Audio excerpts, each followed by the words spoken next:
Assalamualaikum warahmatullahi wabarakatuh. Bismillahirrahmanirrahim. Alhamdulillahi rabbil alamin.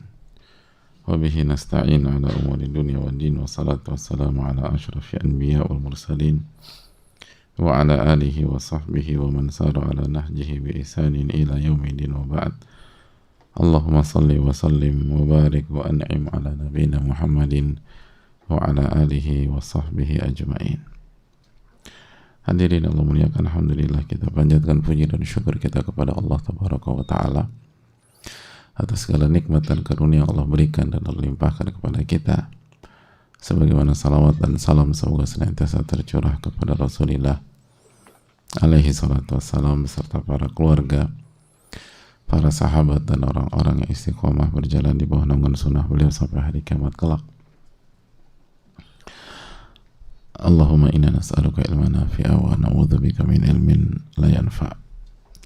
Ya Allah, berikanlah kami ilmu yang bermanfaat dan lindungilah kami dari ilmu yang tidak bermanfaat.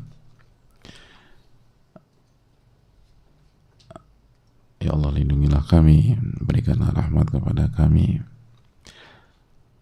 orang-orang yang kami sayangi, keluarga-keluarga kami, guru-guru kami, dan ulama-ulama kami, dan umat dimanapun berada, saudara-saudara kami yang sedang tertindas, terzolimi, teraniaya di berbagai penjuru dunia, di Palestina dan dimanapun mereka berada.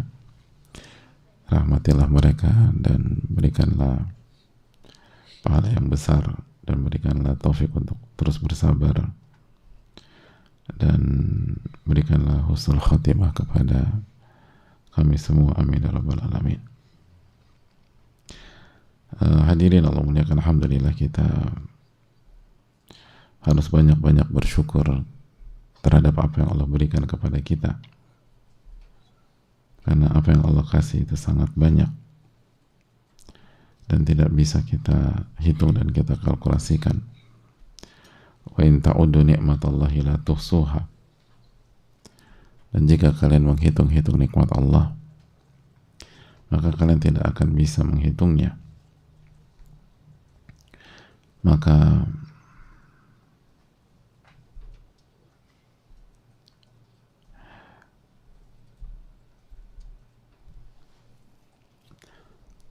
tugas kita adalah berusaha bersyukur dan beristighfar atas segala kelalaian kita. Dan hadirin Allah muliakan, sebagaimana yang juga kita ingatkan bahwa keberhasilan itu dengan dua hal, dengan ilmu dan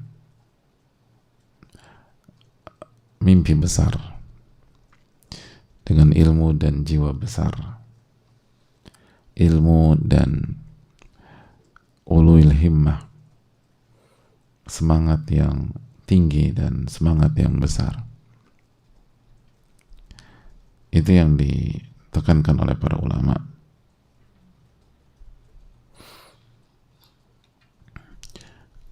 Dan yang dimaksud dengan mimpi besar atau tekad besar atau impian yang sangat tinggi, itu dijelaskan oleh para ulama seperti Al-Attabi.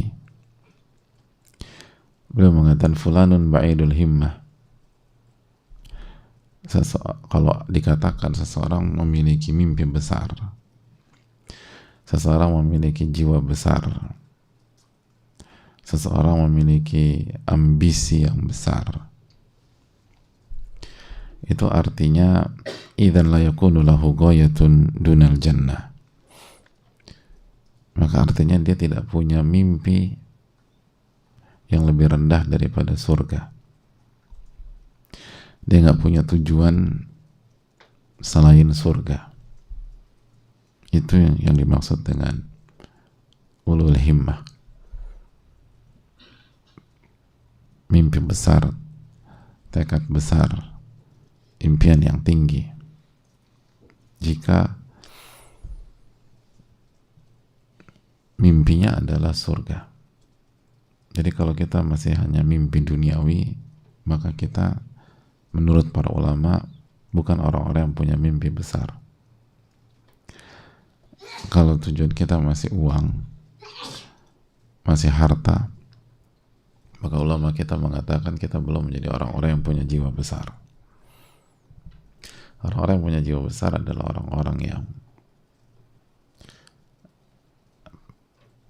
mimpinya adalah surga Allah tabaraka wa ta'ala. Mimpinya adalah melihat wajah Allah tabaraka wa ta'ala di surga kelak.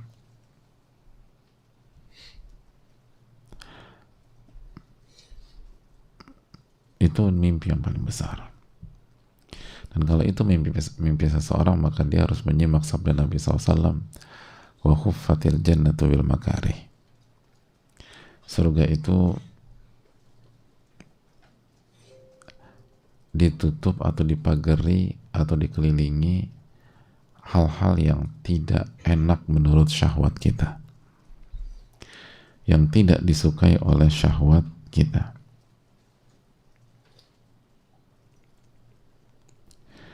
Itu surga, hadirin. Makanya yang berjuang itu nggak banyak, karena memang jalan untuk masuk ke sana nggak sesuai dan nggak seenak yang kita pikirkan, dan banyak hal tidak disukai oleh syahwat kita, nggak disukai oleh hawa nafsu kita. Walaupun ada hal-hal yang selaras atau disukai oleh nafsu, itu diakomodir jelas, tapi kan ada batasnya, nggak bisa bebas. Maka ini yang harus kita tahu. Namun bagi orang yang punya jiwa besar, maka ia akan meminta pertolongan kepada Allah dan akan menjalani itu semua. Ulama mengatakan, man arafa ma yatlub han alaihi ma yabdhul. Orang yang mengetahui apa yang dia kejar, maka perjuangannya akan terasa ringan. Kalau dia tahu ada apa di surga, kalau dia tahu apa yang Allah tawarkan baginya di surga, dan dia mengerti betapa indah, enak, dan nyamannya surga, maka semua perjuangannya dia akan anggap itu hal-hal yang rendah. Dia akan anggap itu sebuah hal yang ringan.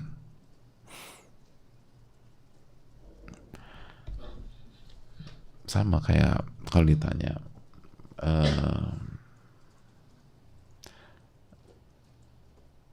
1M itu besar atau kecil? Besar atau kecil? Ya lumayan cukup besar. Tapi kalau dikatakan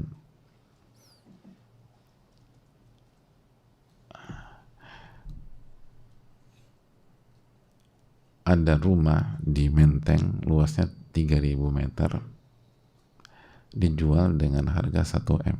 1M itu besar atau kecil? Kecil. Makanya marketingnya bilang cuma 1M gitu. Jadi bahasanya juga cuma 1M. Padahal seumur hidup kita nggak pernah ngeliat uang sebanyak itu misalnya. Tapi begitu 1M sama dengan rumah 2000 atau 3000 meter di Menteng, itu 1M kecil, nggak besar.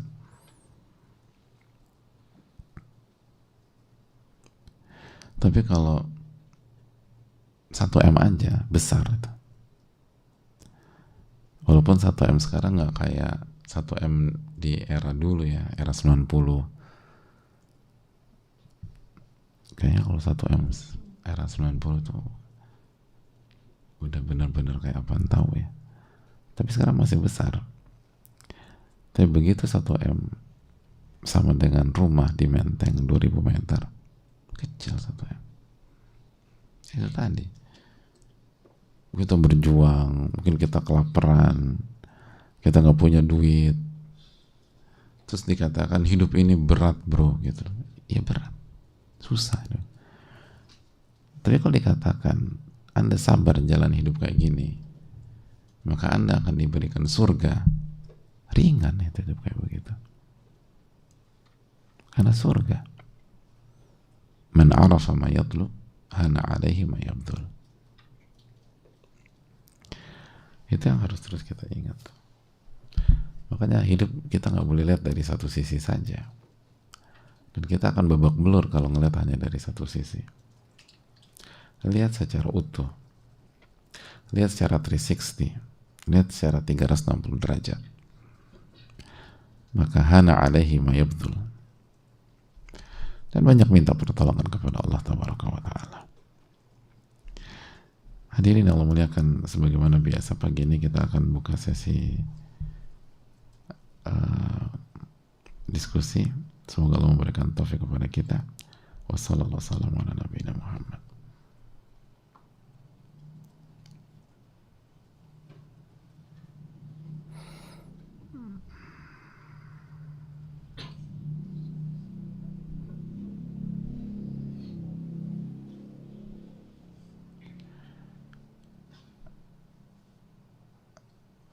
Assalamualaikum warahmatullahi wabarakatuh. Ustaz, waalaikumsalam warahmatullahi wabarakatuh. Barakallahu fikum, fikum barakallah.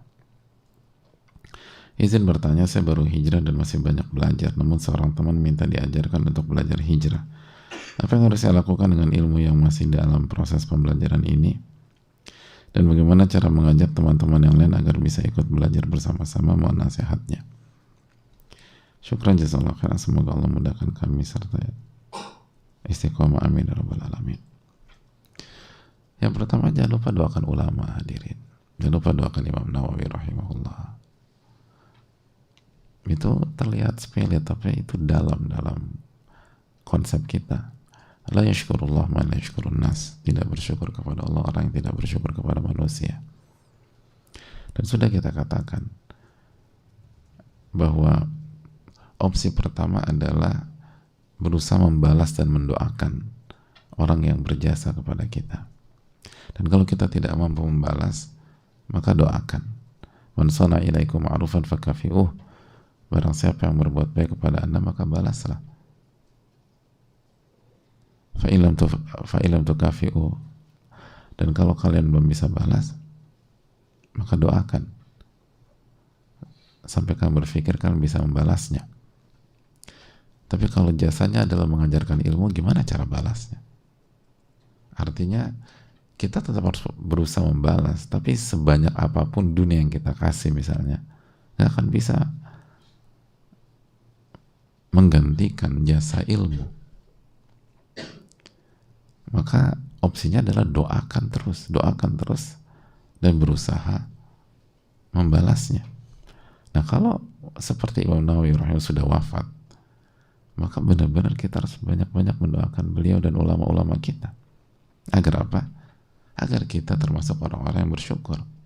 Dan Allah berfirman, wa qalilun min ibadiyas syakur, sedikit hambaku yang pandai bersyukur. Dan kalau kita pandai bersyukur, la azidannakum, kata Allah dalam surat Ibrahim ayat 7, aku akan tambah nikmat itu. Dan kalau kita tidak bersyukur, wala in kafartum inna adzabi lasyadid, azabku sangat pedih. Azabku sangat pedih. Jadi itu hal yang urgent. Dan itu kultur kita. Dan memang banyak dari kita nggak terbiasa dengan itu. Nggak terbiasa dengan itu. Kayak kita di sekolah aja. Atau kita di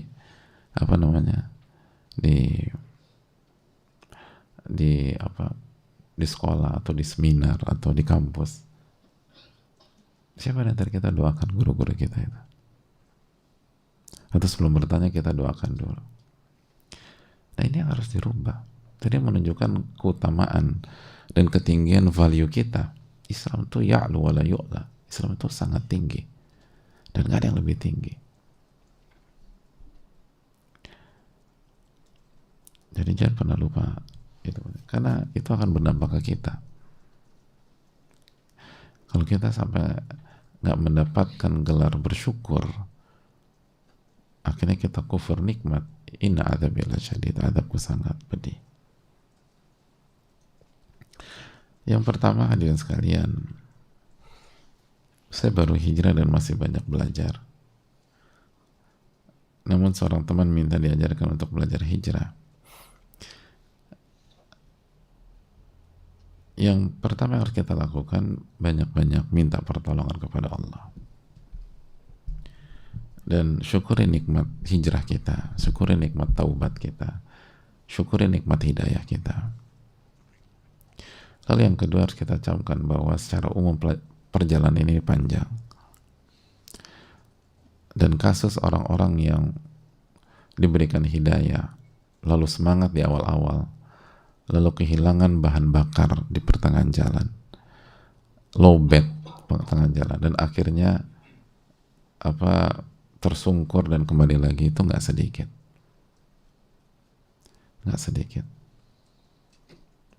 Maka banyak-banyak minta pertolongan kepada Allah dan jangan tenggelam dalam euforia.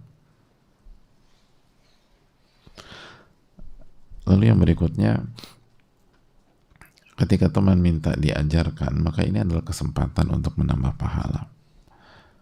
Tapi ulama mengatakan, rahimallahu mar'ana arafa qadra nafsih. Allah merahmati orang yang tahu kapasitas dirinya. Allah merahmati orang yang tahu kapasitas dirinya. Dan kita diperintahkan untuk hidup sesuai dengan kapasitas kita. Qul kullun ya'malu ala syakilatih. Allah berfirman, katakan setiap orang beramal sesuai dengan kotaknya masing-masing. Imam Syafi'i pernah menyatakan, barang siapa yang bermain di atas levelnya, maka Allah akan jatuhkan dia sesuai dengan levelnya. Dan jatuh itu sakit, hadirin. Jatuh itu menyakitkan. Jadi ini yang perlu kita camkan. Jadi motivasi teman kita, lalu sampaikan sebatas kita tahu. Tapi bukan kita menjadi guru dia. Kita sebagai senior yang lebih dulu aja, dan ajak dia belajar dengan guru-guru kita yang punya kapasitas. Karena kita pun belum punya ilmu seperti itu. Faqidu syai'a yu'ti. Orang yang tidak punya nggak bisa memberi. Sebatas motivasi, sebatas kita mengajak apa yang sudah kita pelajari, ya. Tapi mengajar layaknya guru nggak bisa. Itu butuh belajar yang jauh lebih dalam. Lalu tunjukkan keteladanan. Ada banyak orang nggak mau belajar, nggak mau ngaji, nggak mau datang ke kajian karena sebagian orang yang ngaji itu tidak bisa menunjukkan profil orang-orang beriman yang berakhlak mulia. Jadi kan mereka bete juga gitu. Gue nggak mau ngaji, teman gue habis ngaji aneh gitu, nyebelin, jadi sosok eksklusif gitu, udah nggak asik lagi. Tapi kalau kita setelah belajar, setelah ngaji, kita amalkan, lalu kita baik, kita berakhlak mulia, kita helpful, kita banyak bantu orang, kita jadi pendengar yang baik, kita punya empati yang besar, kita support, maka dengan izin Allah, teman-teman juga dia belajar di mana sih? Gue tahu dia dulu tuh nggak kayak begini.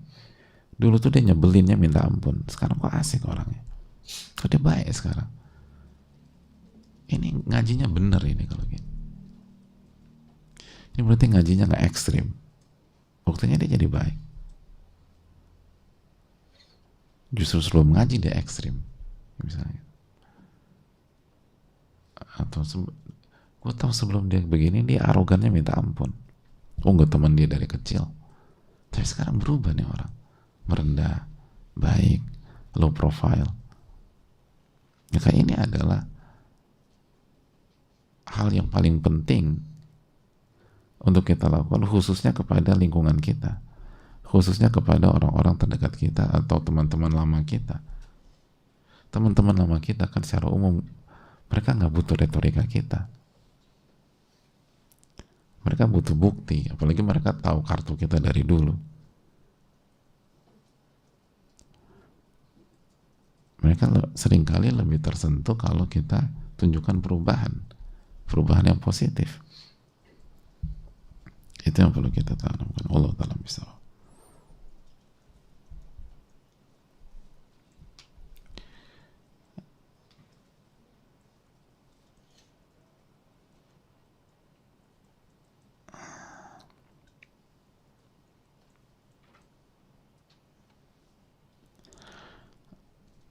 Assalamualaikum warahmatullahi wabarakatuh. Waalaikumsalam warahmatullahi wabarakatuh. Semoga Allah merahmati Imam Nawawi rahimahullah beserta keluarganya. Semoga Allah senantiasa menjaga dan melindungi Ustadz, tim beserta segenap keluarga. Semoga senantiasa memuliakan kita semua di dunia dan akhirat. Amin ya rabbal alamin wa iyyakum. Izin bertanya Ustadz, bagaimana dengan yang sebaiknya kita harus selalu introspeksi diri, selalu salahkan diri, jangan merasa diri sendiri tinggi, dan semakin mengingat kesalahan-kesalahan, keburukan-keburukan diri sendiri, maka akan semakin down dan semakin gak pede untuk diri sendiri. Tetapi dalam kehidupan sosial sehari-hari secara psikologi kita harus punya rasa percaya diri.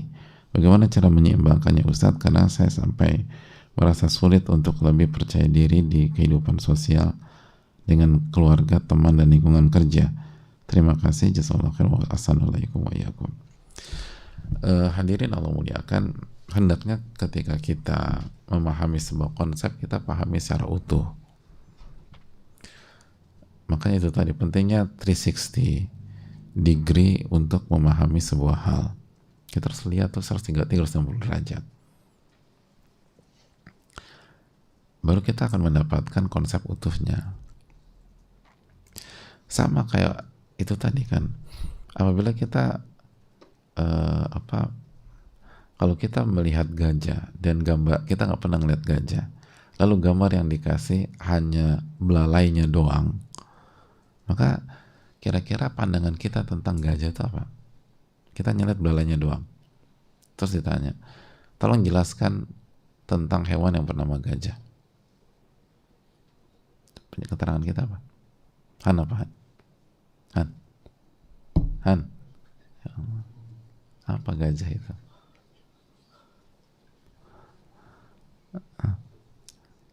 Atau gimana tuh? Kasih 1 menit, tolong jelasin tentang gajah. Apa? Gajah itu binatang yang panjang. Terus apa? Kekar nggak? Kekar? Hah? Panjang, letoy, dan gitu-gitu ya. Oke. Terus kalau ada orang lagi dikasih lihat cuman gambar gadingnya doang, berarti kesimpulannya gajah itu apa? Gajah tuh keras, nggak punya mulut, segala macam, dan lain-lain. Kita nggak akan bisa dapat kesimpulan tentang gajah. Kapan kita bisa dapat kesimpulan tentang gajah? Ketika dikasih lihat semuanya. Nah begitu juga masalah konsep menyalahkan atau konsep muhasabah lebih tepatnya, itu bukan sama seperti self blaming yang ada pada sebagian pihak pada hari ini yang melahirkan mental illness. Enggak, kita bukan ke arah sana. Makanya kan sebagaimana Taqiyaratus Sami kita bahas, harus ada rasa khawatir dan di waktu yang sama harus ada rasa harap. Jadi kalau kita hanya belajar tentang khauf, tentang takut saja, maka kita nggak akan dapat message-nya, kita nggak akan dapat konteksnya, kita nggak akan dapat kesimpulannya. Makanya kan Allah mengatakan barang siapa yang beribadah kepada Allah hanya dengan rasa takut, maka dia akan jadi apa? Apa kata para ulama? Haruri. Dia kan ekstrim. Kalau beribadah hanya mengandalkan rasa takut.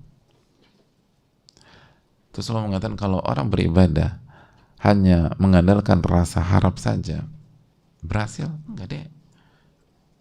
Dia missing the context. Kata ulama dia akan jadi apa? Murji. Dan kalau ada orang beribadah hanya mengandalkan rasa cinta saja, maka dia akan berhasil? Enggak. Dia kan jadi apa?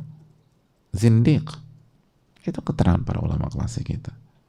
Jadi gimana agar menjadi hamba Allah yang utuh? Anda harus kuasai seluruh konsep itu secara utuh.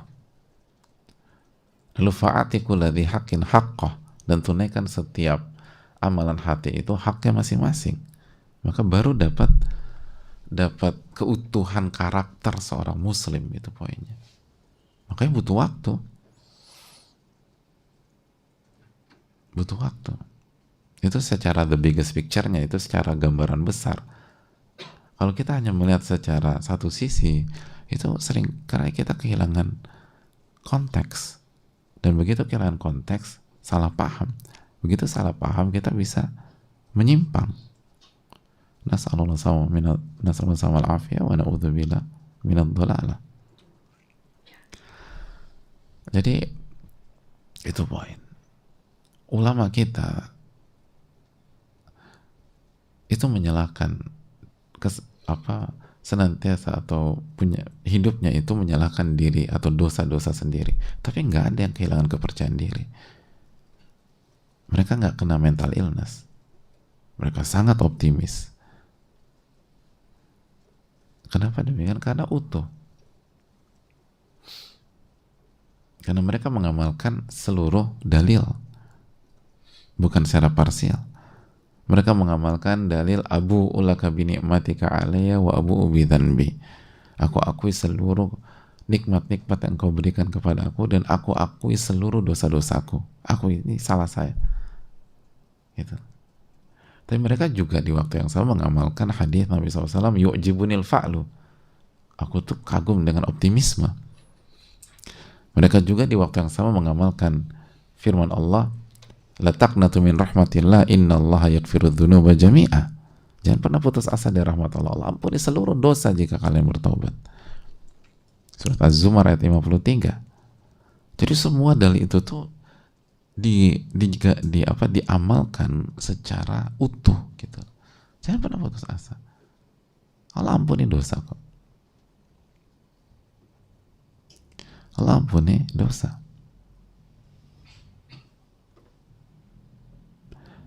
Ingat, dosa itu fungsinya bukan membuat kita minder, terpuruk, putus asa, dan gak percaya diri, bukan itu. Fungsi dosa adalah al-luju' ilallah, kembali kepada Allah Subhanahu wa ta'ala dengan penuh kerendahan, dengan penuh kehinaan, dan dengan penuh harapan dan rasa cinta, sehingga hasilnya akan positif. Dengan penuh rasa takut, dosa saya, tapi dengan harapan, karena kita punya Rabb yang maha baik. Dan begitu kita tahu bahwa Allah senantiasa memaafkan kesalahan kita, ada akan lahir cinta kepada Rabbul Alamin.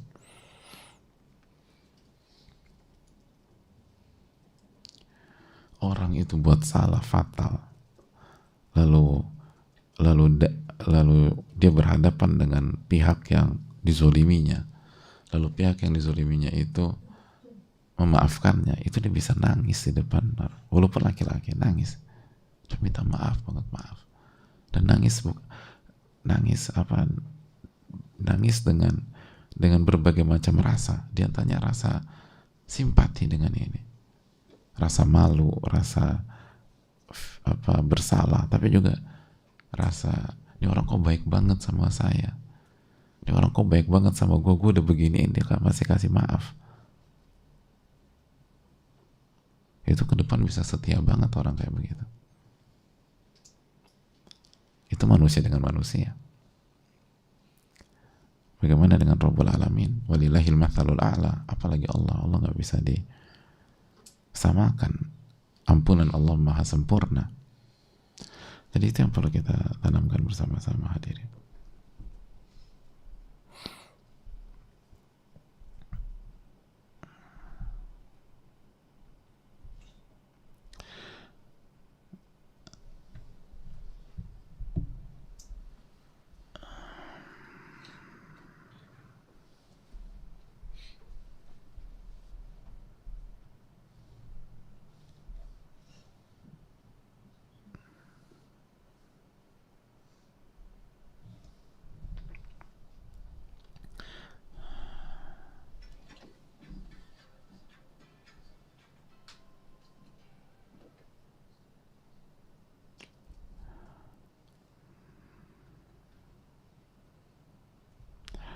Oke, pertanyaan berikutnya. Assalamualaikum warahmatullahi wabarakatuh. Waalaikumsalam warahmatullahi wabarakatuh. Semoga Allah selalu memberikan ampunan, rahmat, ridho kepada Imam Nawawi beserta keluarganya, juga untuk Ustadz, tim dan keluarga beserta kita semua dan kaum muslimin. Semoga Allah selalu memberikan taufik agar kita senantiasa memberikan ilmu yang bermanfaat. Amin ya rabbal alamin wa iyyakum. Izin bertanya, sudah 3 bulan belakangan ini saya keluar masuk opname di rumah sakit karena penyakit paru-paru. Pada opname terakhir bulan ini, alhamdulillah Allah berikan penyakit jantung berupa adanya sumbatan pada pembuluh. Alhamdulillah di'afani mi'utanahu bi'afadhalani ala kathir mimman khalqa tafdila. Dengan kondisi penyakit ini saya jadi sering sesak nafas, mudah merasa lelah. Ustadz, kadang saya merasa mendekati ajal ketika sedang kambuh, dan hal ini membuat saya mudah drop mentalnya. Ada efek ke ibadah, jadi lebih kuat motivasi untuk khusyuk. Namun ada efek juga ada semangat di urusan dunia, jadi lebih kurang fokus di sini. Bagaimana Ustadz untuk tetap mempunyai semangat dan tetap berpikir positif atau sehat pada kondisi seperti ini agar tidak salah arah menyikapi kondisi sakitnya saya?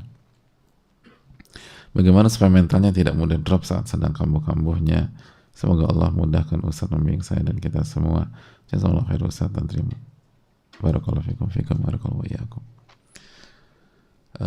Hadirin Allah muliakan.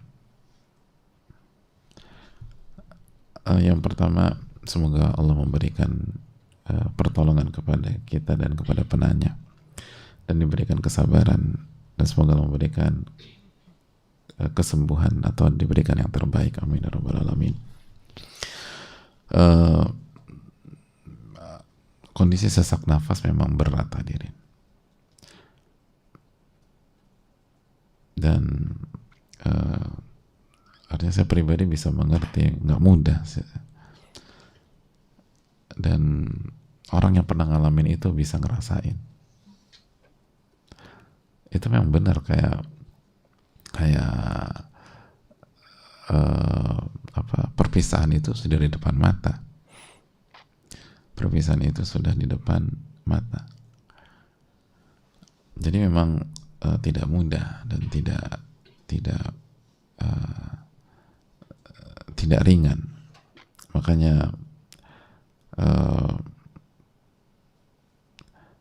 3 bulan menjalani ini itu bukan hal yang mudah dan gampang. Antum kita jalankan 3 bulan, 3 menit gitu. Sesak nafas itu kayak, luar biasa. Oleh karena itu yang harus kita camkan ini menunjukkan bahwa manusia itu lemah, hadirin. Wa khuliqal insanu dha'ifa. Manusia itu diciptakan dalam kondisi lemah. Maka sadarlah dan jangan tenggelam dalam euforia dunia. Tenggelam dalam euforia kenikmatan yang semu, karena pasti ada akhirnya. Dan bagi kita yang belum pernah ngerasain hal-hal kayak gitu, bukan berarti kita akan sehat selama-lamanya. Akan datang sebuah waktu di mana kita akan hadapi hal-hal itu. Bukankah ajal itu hak? Kata para ulama, ta'ti lakal ayyamu ma kunta jahila. Akan datang hari-hari yang saat ini kalian berpikir itu misteri dan kalian nggak ngerti sama sekali. Tapi hari-hari itu akan datang. Dan hidup ini diputar sama Allah Subhanahu wa taala. Ada kadang nggak selamanya kita di atas. Nggak selamanya fisik ini dengan mudah kita kontrol.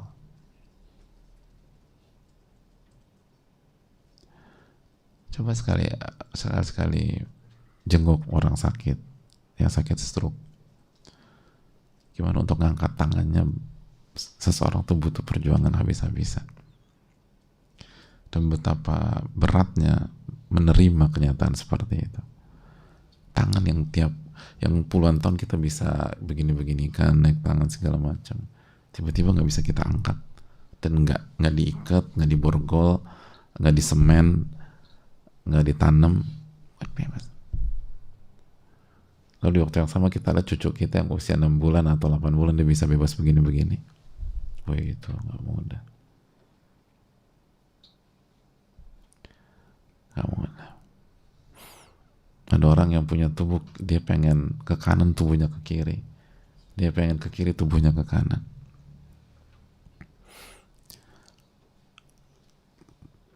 Belum lagi orang-orang yang puluhan tahun itu hidup dengan mentalitas juara gitu. Itu justru terkadang sangat berat. Ada banyak orang-orang mental juara yang selama ini tuh motonya pasti bisa. Pasti bisa. Saking mental juaranya lupa bilang insya Allah. Ada banyak orang kayak gitu. Pasti bisa. Tiba-tiba Allah uji nggak bisa. Dan benar nggak bisa, orang manusia lemah. Nggak bisa. Dan dia harus makan omongannya sendiri, pasti bisa itu. Nggak bisa.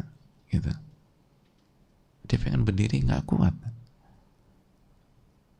Dia pengen nyatet ya nggak bisa, dia nggak bisa nyatet.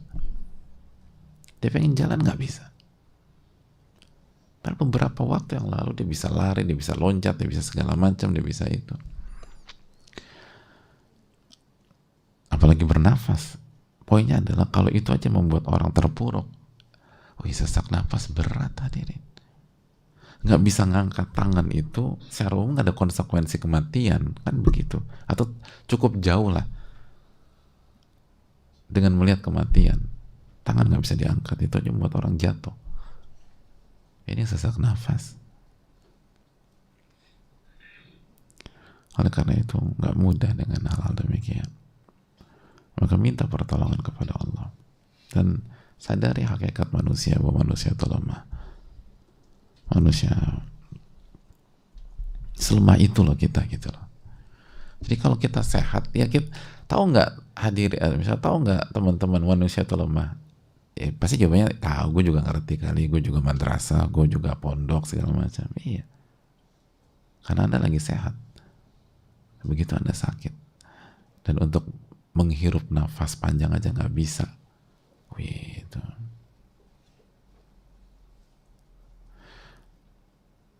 Tapi disitulah momentumnya seharusnya. Disitulah momentumnya kita memahami wa khuliqal insanu dha'ifa. Manusia itu diciptakan dalam kondisi lemah. Disitulah momentumnya kita menghayati zikir yang selama ini kita ucapkan, la haula wa la quwata illa billah.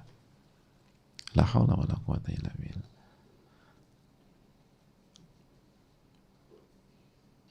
Kalau kita dari kondisi bisa melewati semua tantangan dengan kaki kita, dengan otak kita, dengan fisik kita, dengan tangan kita, memang lisan ini bisa mengucapkan la haula wa la quwata illa billah. Tapi apakah hati mentadaburi? Belum tentu hadir. Ketika kita nggak bisa ngapa-ngapain, lalu kita ucapkan la haula wa la quwata illa billah. Itu dalam lah. Itu dalam.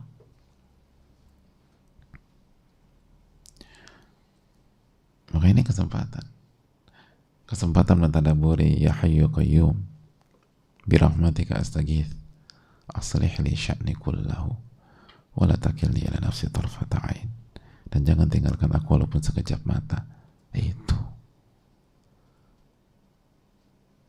Ini waktunya meresapi betapa rendahnya hamba dan pentingnya hamba kembali kepada Rabb-Nya dan tunduk, tadarru, dan menghamba kepada Allah Subhanahu wa Ta'ala. Dan begitu kita berhasil untuk selalu mengingat Allah, maka Allah akan berikan ketenangan. Ala bi dzikrillahi tatmainnul qulub. Katakanlah dengan mengingat Allah hati jadi tenang.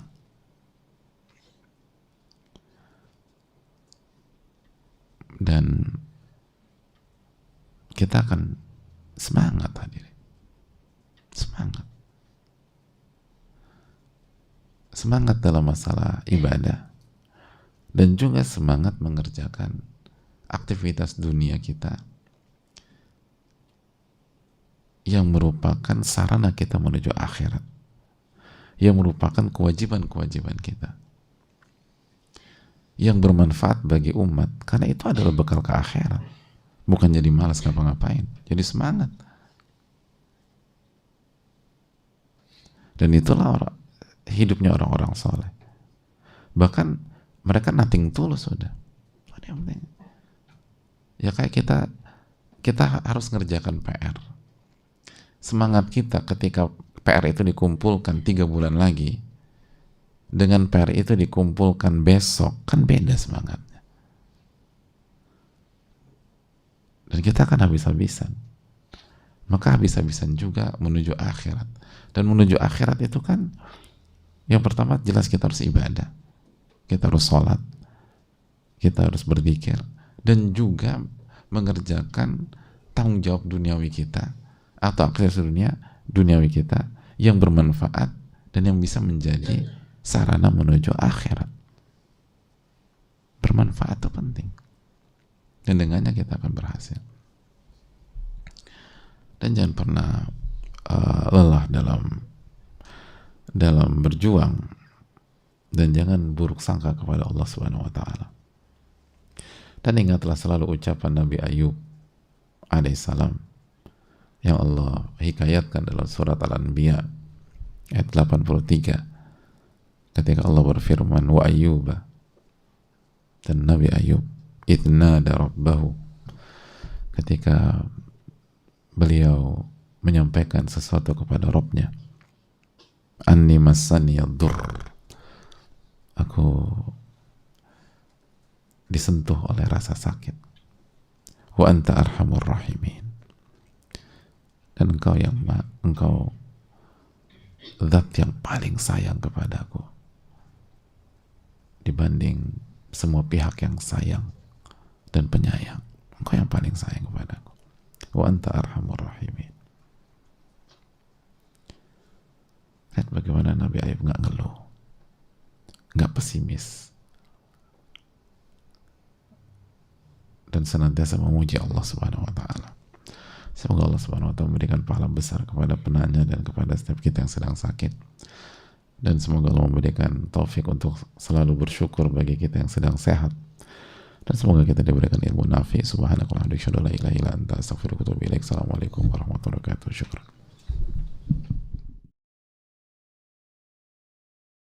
Harta yang dapat mengantarkan kita pada kebahagiaan.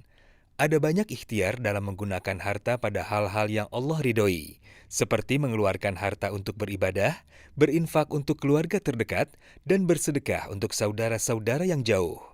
Semoga setiap ikhtiar tersebut dapat menuntun kita pada kemudahan dan kebahagiaan dari Allah Ta'ala. Insya Allah, kita juga bisa bersedekah melalui program ragam aktivitas kebaikan Muhajir Project Peduli, yang insya Allah bermanfaat. Semoga Allah memberkahi dan memberikan kebahagiaan di dunia dan akhirat. Raihlah kebaikan dan pahala bersedekah. Salurkan sedekah terbaik kita melalui CIMB Niaga Syariah 8600 1178 5800 atas nama Muhajir Peduli Indonesia.